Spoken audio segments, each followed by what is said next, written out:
Hello students, maths तेवर में आपका स्वागत है। आज हम विज्ञान विषय के महत्वपूर्ण प्रश्नों को सॉल्व करेंगे। तो आइए, सबसे पहला क्वेश्चन है, निम्नलिखित रासायनिक समीकरण को संतुलित कीजिए। HNO3 प्लस CaOH का ट्वाइस गिव्स टू CaNO3 का ट्वाइस प्लस H2O। देखिए, उसको हमें संतुलित करना है। संतुलित करने के लिए हमें पता है कि अभिकारक में जो परमाणु है और उत्पाद में जो परमाणु है, दोनों की संख्या बराबर करनी होती है। ठीक है, तो ये वाला क्वेश्चन मोस्ट इंपॉर्टेंट है, इसको आप लोग देख के पढ़ लीजिएगा। अगला क्वेश्चन है, मीथेन यानी CH4 की इलेक्ट्रॉन बिंदु संरचना क्या होगी। ठीक है, देखो मीथेन की जो इलेक्ट्रॉन बिंदु संरचना है उसको हमें बना के दिखानी है। तो आइए मैं इसको दिखा देता हूँ। देखिए, इसमें मीथेन यानी CH4 होता है। ठीक है, CH4 कार्बन के जो परमाणु क्रमांक होते हैं वो 6 होते हैं। इलेक्ट्रॉनिक अगर विन्यास करेंगे तो 2 और 4 होगा। इसी प्रकार हाइड्रोजन का जो परमाणु क्रमांक होता है वो 1 होता है। ठीक है, इलेक्ट्रॉनिक विन्यास करेंगे तो उसका 1 ही हो जाएगा। अब देखिए, यहाँ पे कार्बन 1 है, हाइड्रोजन 4 थे। कार्बन और 4 हाइड्रोजन उसके चारों तरफ इस प्रकार से लगा देंगे। ठीक है, अब देखिए, हाइड्रोजन के पास एक एक इलेक्ट्रॉन है, तो हर एक हाइड्रोजन के पास एक एक इलेक्ट्रॉन लगा देंगे। कार्बन के बाहरी कक्षा में कितने 4 इलेक्ट्रॉन है, तो 1 2 3 4। ठीक है, अब हाइड्रोजन का पहला कोष पूरा करने के लिए 2 इलेक्ट्रॉन चाहिए होता है, तो अभी तो 1 है इसके पास और 1 चाहिए, तो 1 कार्बन से ले लेगा। ये वाला भी सेम इसी प्रकार कार्बन से 1 1 लेके अपना 2 पूरा कर लेगा, क्योंकि पहले कोष में हमें पता है 2 इलेक्ट्रॉन होते हैं। ठीक है, और कार्बन को 8 पूरा करने के लिए कितने और 4 चाहिए इलेक्ट्रॉन, तो ये क्या कर देगा, 4 हाइड्रोजन से इलेक्ट्रॉन को इस प्रकार से लेके अपना अष्टक पूरा कर लेगा। ठीक है, तो बस यही हो गया है कार्बन की इलेक्ट्रॉन बिंदु संरचना।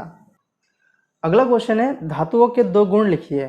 ठीक है, तो इसका आंसर होगा, सभी धातु ऑक्सीजन से संयोग करके क्या बनाते हैं, ऑक्साइड बनाती है। उदाहरण मैं स्क्रीन में दे रहा हूँ। और दूसरा है, कुछ धातुएं तनु अम्लों से क्रिया करके लवण तथा हाइड्रोजन गैस बनाते हैं। इसका भी आंसर स्क्रीन में दे दूंगा। अगला क्वेश्चन है, निकट दृष्टि दोष के निवारण के लिए कौन सा लेंस उपयोग में लाया जाता है। अवतल लेंस उपयोग में लाया जाता है। अगला क्वेश्चन है, प्लास्टर ऑफ पेरिस, प्लास्टर एवं पेरिस लिखा है ना, प्लास्टर ऑफ पेरिस होगा, का रासायनिक सूत्र एवं 2 उपयोग लिखिए। तो प्लास्टर ऑफ पेरिस के जो रासायनिक नाम होता है कैल्शियम हेमीहाइड्रेट होता है, और इसका रासायनिक सूत्र CaSO4 × 12H2O होता है। और इसका जो उपयोग होता है खिलौने बनाने में, सजावटी सामान बनाने में, छतों तथा दीवारों पर आकर्षक डिज़ाइन बनाने में किया जाता है। ठीक है, और हॉस्पिटल में भी किया जाता है। हाथ पैर टूट जाने पर हड्डियाँ जोड़ने के भी काम आते हैं। अगला क्वेश्चन है, उपचयन तथा अपचयन को एक एक उदाहरण देकर समझाइए। उपचयन क्या होता है, जिसमें ऑक्सीजन का संयोग होता है, और अपचयन में ऑक्सीजन की कमी होता है। आंसर स्क्रीन में है, आप लोग देख लीजिए।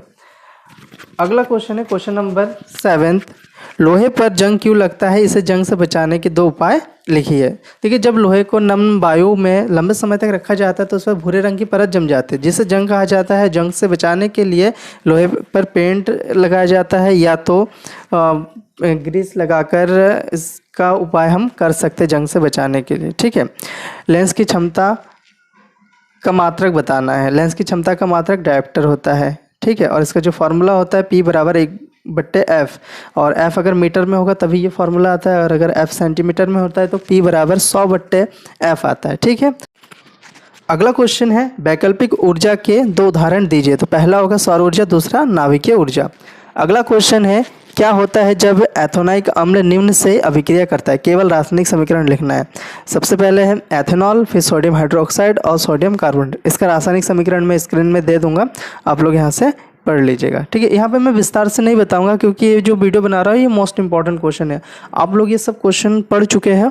ठीक है, अब मैं सिर्फ यहाँ पे सॉल्यूशन तो नहीं बताऊंगा, इसका सिर्फ आंसर बताऊंगा कि ये आंसर है, आप लोग इसको पढ़ लीजिएगा। मोस्ट इंपॉर्टेंट क्वेश्चन जो होंगे। ठीक है, अगला क्वेश्चन है, इलेक्ट्रॉनिक विन्यास 2,8,7 वाला तत्व X है, बताइए इस तत्व की परमाणु संख्या क्या है। तो देखिए, इस तत्व की जो परमाणु संख्या होगी 17 होगी। कैसे पता चला, सबको जोड़ दो, 2 8 और 7 को जोड़ देंगे तो हमें पता चल जाएगा। इसी में अगला पूछा गया है कि इसके आवर्त संख्या क्या है। तो देखिए, इसका आवर्त